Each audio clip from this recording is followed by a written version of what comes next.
So, what next? Let's see. How Uh, about The Undertaker?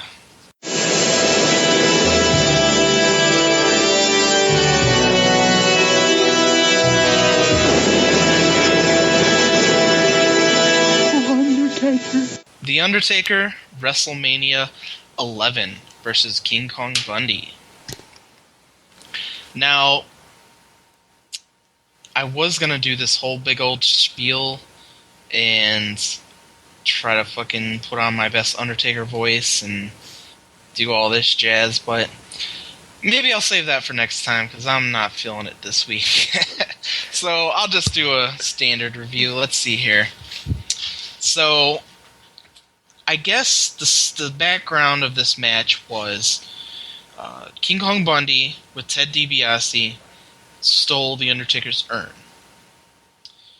So, actually, when at the beginning of the match, Ted DiBiase's outside the ring, he has the urn.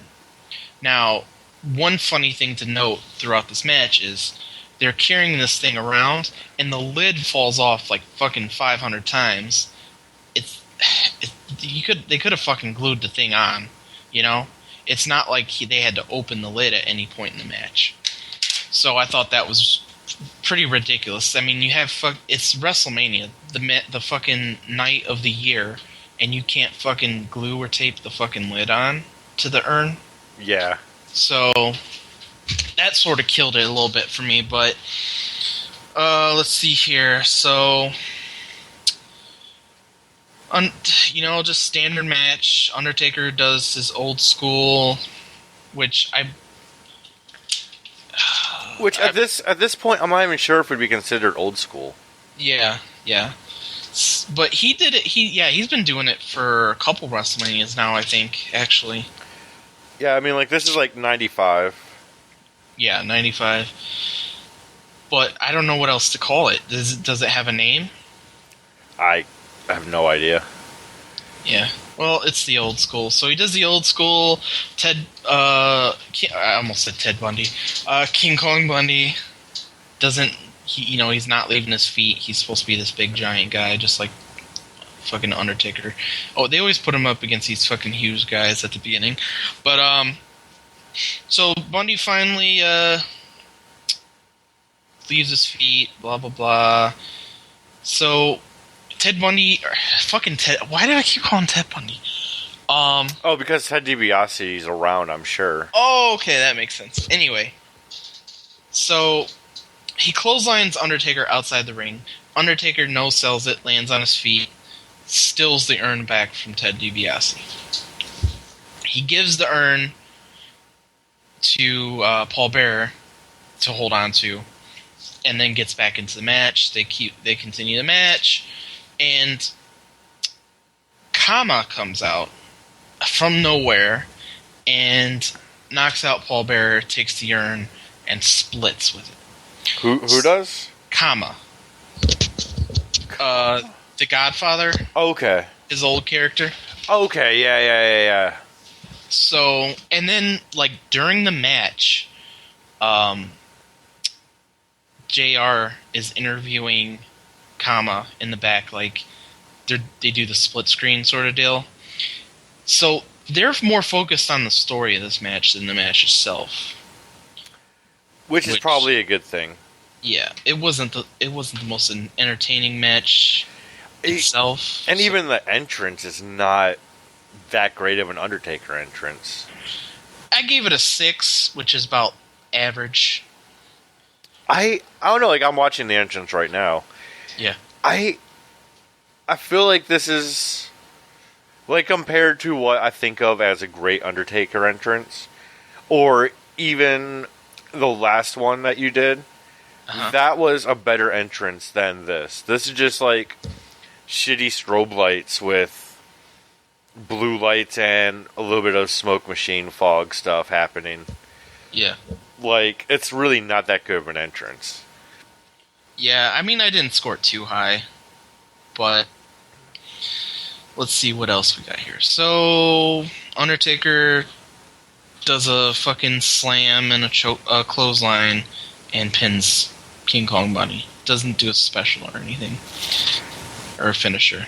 Obviously, he's too fucking big to do a tombstone, but you think he would have done a fucking something. I don't fucking know, but let's see here. Crowd, I gave a 5. Entrance, I gave a 6. Match moments, I gave a 4. Overall match, I gave a 4. Undertaker factor, I gave a 4. Announcing, I gave a 6. Which this was Vince McMahon and Jerry the King Lawler announcing, which was, I think, a good improvement. Yeah, Vince is actually a good announcer. He sells stuff. Mm-hmm. You know, like, especially if you go back and you watch, like, the older stuff from the 80s. Like, Thursday Night or Tuesday Night Titans. You know, like, stuff like that. Like, Vince really does do a decent job on selling. You know, like, that's his job. Yeah. So I gave it a 29, which actually puts it in the lead for best Undertaker match so far. It beat out Jake Roberts by 1 point. Well, so far, who has he gone up against? We have Snuka, which was the worst so far. Then Jake Roberts was 28 points, which was second best. Then Giant Gonzalez, 26. And then King Kong Bundy, I gave 29. And what was Snuka's points? 13. Jesus. Yeah, that one wasn't good at all. You know what? I wrote this fucking thing out. I'm gonna read it. Probably not in Undertaker's voice, but I'll read it because I fucking spent some time on this shit. So, go for it. Alright, let's see here. In the year 1995, Ted DiBiase, the man worth $1 million, took the Undertaker's urn and thought it would weaken the Undertaker enough so that his man King Kong Bundy could defeat him at WrestleMania. They were wrong.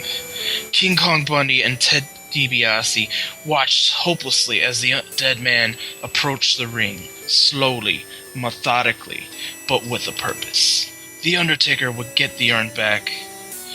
They tried to take the offensive to the Phenom, but he had other things in store. He twisted Bundy's arm and scaled the turnbuckle, walked the ropes, and crashed down upon him with the force of the undead. Bundy refused to leave his feet, though, but nothing can stop death. Undertaker relentlessly assaulted Bundy, and he soon dropped to the canvas. When Bundy retaliated, he clotheslined Undertaker with all his power over the ropes and outside the ring, but the Undertaker was unharmed and landed on his feet. Any other man would have been knocked unconscious by such a blow, but the Undertaker brushed it off as child's play. The Undertaker then recaptured the urn from DiBiase before returning to the match. However, they continued to play their games, and Kama interfered and stole the urn again from Paul Bearer. This weakened the Undertaker, and Bundy nearly choked him out. But as WrestleMania, even without the urn, the Undertaker's power knows no limits. The Undertaker slammed Bundy. He then flew through the air and clotheslined him straight to hell. Undertaker pinned Bundy, and he could not kick out. And this chapter of Undertaker's history is closed as another opponent falls to the dead man, the Phenom, the Undertaker. The end. Amazing. Okay, so that was the Undertaker. You I just got to Kama running in and doing the whole thing with the urn. Yeah. Like right when you were talking about it, like I just see this guy like running. I'm like, that is hilarious. It was some entertaining moments, but the urn's lid falling off, I have shared news. If you're watching that, it's probably happened a couple times already. It wasn't a huge deal, but there was just there was a couple entertaining moments. I think it's definitely the best out of his 4 matches so far. And they're only going to get better. Yeah, we should start to see an improvement. And then it'll probably fucking be a bell curve, but I don't know, because his bests are sort of near the end, so... I think you're going to see an improvement, probably... Not the next one. Like, I think the next one will be, like, on par. and probably the one after that'll be on par. But that's where you're going to start seeing the most improvement. Like, like gradually it'll be like 2 away from now. See, a couple of these matches, I'm afraid might have a biased opinion because I've seen, like, some of these matches I saw as a kid, so I might have a more of a, what's the word I'm looking for? Nostalgic. Nostalgic. It'll get bonus points because of that, probably, which I'll try not to do that, but we'll see. Because Psycho Sid match, I remember, like, I haven't rewatched it yet. I'm sure it's probably a fucking garbage match, but in my head, as a kid, I'm like, oh man, that was fucking amazing. And then Big Boss Man, I remember that match. And then Batista, I saw that match live, so that'll probably get a lot of good points. See, it's funny, like I'm interested in that one because that's the one that you might remember the best. Because, like, you were there. Yeah. But when you're, like, comparing all of them, you could go, well, that one wasn't that great. Like, it'll be interesting just to see your opinion after you watch every match. Mm-hmm.